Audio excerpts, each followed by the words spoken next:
저는 얼마 전 14년지기 친구와 손절했습니다. 손절은 보통 큰 사건이 있어야 한다고 생각하잖아요. 근데 꼭 그런 것만은 아니었어요. 그냥 사소한 일들이 계속 쌓였습니다. 그리고 그 감정들이 섞이고 커지다가 결국 손절이라는 결론까지 오게 됐습니다.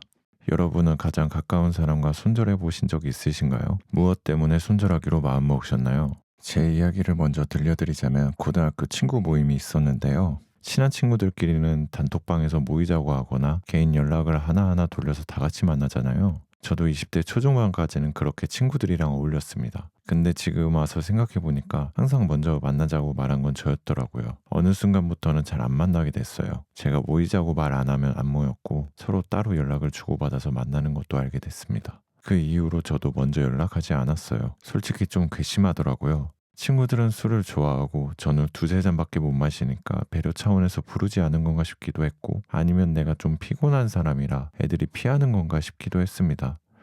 아니 근데 맹세코 제가 먼저 선 넘는 행동을 한 적은 없습니다. 친구들을 깎아내린다거나 만날 때마다 밥을 얻어먹는다거나 약속을 매번 파토낸다거나 하는 행동들은 절대 안 해요.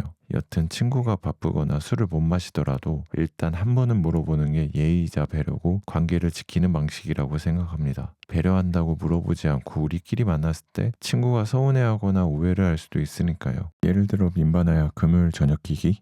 이렇게 한마디 물어보는 게 그렇게 어려운 일은 아니니까요. 그들의 생각과 제 생각이 다를 수 있다는 건 알아요. 근데 서운한 건 어쩔 수 없더라고요. 아무래도 저는 펀하고 쿨한 남자가 되긴 글렀나 봅니다. 그리고 그 무리 중에서도 가장 친한 친구가 한 명 있었는데요. 이 친구를 앞으로는 밤티라고 부를게요. 다른 친구들이랑은 안 만나도 밤티랑은 둘이서 가끔 만나기도 하고 제 지인들이랑도 함께 여행을 갈 정도로 가까운 사이였습니다. 근데 요즘 들어 밤티가 약속을 까먹고 취소하거나 저와 7시 약속인데 그 전에 잡은 데이트가 길어져서 1시간을 늦는 일도 있었어요. 가장 최근에는 약속 이틀 전에 파토를 냈는데 약속 못 가게 됐다 라고 장난식으로 툭 던지는 게 전부였습니다. 버르장머리 없이 이게 어디서 배운 매너인지 모르겠어요. 동네 마트에서 개념이란 걸 팔았으면 사다가 먹이고 싶더라고요. 약속을 파토내면 민바나야 이런 일이 생겨서 그런데 다음으로 미뤄도 될까? 미안하다. 이 정도는 말해주는 게 예의라고 생각해요. 처음부터 큰 매너를 바른 건 아닙니다. 한두 번은 그러려니 했고 다음부터는 약속 잘 챙기라고 말하기도 했어요. 근데 이게 4-5번 반복되면 이건 그냥 사람을 너무 가볍게 보는 거 아닌가 싶더라고요. 그리고 그 친구 생활 패턴을 제가 어느 정도 알고 있는데 주에 1~2번 이상 술자리가 있고 이성과의 데이트 약속도 많아요. 그러다 보니 약속을 파토내는 이유도 뻔히 보이는 거죠. 물론 밤티는 원래 이런 애인가 보다 하고 넘어갈 수도 있습니다. 하지만 친하다는 이유로 가볍게 여기는 관계가 싫었어요. 오래된 친한 친구라서 나를 만만히 생각하는 사람과는 더 가까이 지내고 싶지 않았어요. 경험해보니 이런 관계를 계속 붙잡고 있는 건 결국 저한테 독이더라고요. 외로움이나 단절이 무서워서 손절을 못하는 건 독약인 줄 알면서도 계속 마시는 거랑 비슷하니까요. 저는 사람과의 인연이 멀어지고 뜻대로 안 될 때마다 자기 방어 기제로 마음을 닫고 사람들에게 가면을 쓰고 냉소적으로 굴곤 했어요. 근데 그게 참 무서운 게 한번 땅굴을 파기 시작하면 점점 더 깊게 들어갑니다. 자기 연민에 빠지고 사람을 의심하고 항상 부정적으로 보게 되는 걸 느꼈어요. 근데 갈수록 이러면 결국 나만 손해인 것 같은 느낌이 들더라고요. 이런 경험 때문에 지금의 인연과 앞으로 다가올 인연들까지 마음을 닫아버리게 되는 거잖아요. 그건 스스로 재앙을 불러오는 느낌이었고 실제로도 제 행동이나 말, 표정에 다 묻어나서 현실의 결과도 안 좋게 나타났습니다. 뭔가 억울하지 않나요?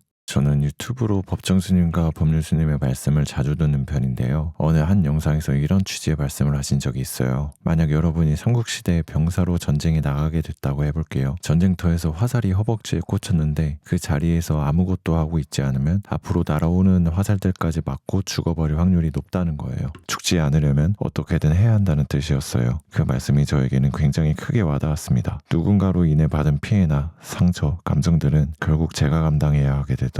한마디로 말하면 붙잡고 있을수록 나만 손해인 거죠. 물론 그런 것들이 더 깊이 파고들어서 걷잡을 수 없이 나를 집어삼키기도 하고 곰팡이처럼 서서히 나를 갉아먹기도 합니다. 하지만 반대로 상처가 아물고 단단해지고 감정을 받아들이고 다루는 법을 배우게 되면 사람은 결국 성장하게 되는 것 같아요. 저는 그걸 레벨업이라고 생각합니다. 자멸하는 쪽으로 갈 수도 있고 성장하는 쪽으로 갈 수도 있겠죠. 둘 중 뭐가 무조건 맞다고는 못하겠습니다. 다만 저는 이왕이면 성장하는 쪽을 택하고 싶어요. 나루토, 원피스, 히로아카 같은 인기 소년 만화를 보면 주인공들도 결국 고통과 시련 속에서 성장합니다. 주인공이라고 처음부터 다 강한 건 아니더라고요. 시련이 닥치면 부정하기도 하고 혼자 땅굴을 파고 들어가 좌절하기도 합니다. 하지만 중요한 건 거기서 주저앉아 있지 않다는 거예요.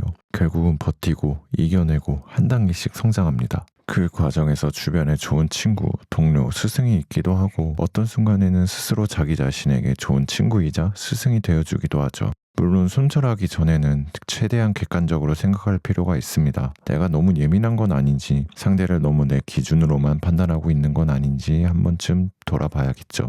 근데 누가 봐도 일방적으로 상대의 잘못이고 그 관계가 계속 나를 갉아먹고 있다면 그때는 손절하는 게 맞다고 생각해요.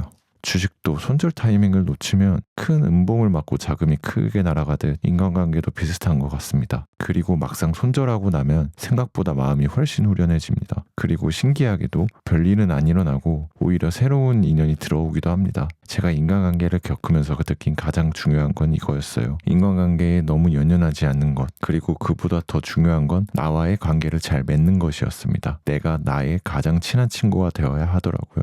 오래 산 건 아니지만 겪어보니 관계나 사람보다 더 중요한 건 나 자신이었다는 겁니다. 여러분도 저처럼 스스로와 가장 친한 친구가 돼서 자기 자신을 지켜주셨으면 좋겠습니다. 평온한 하루 되세요.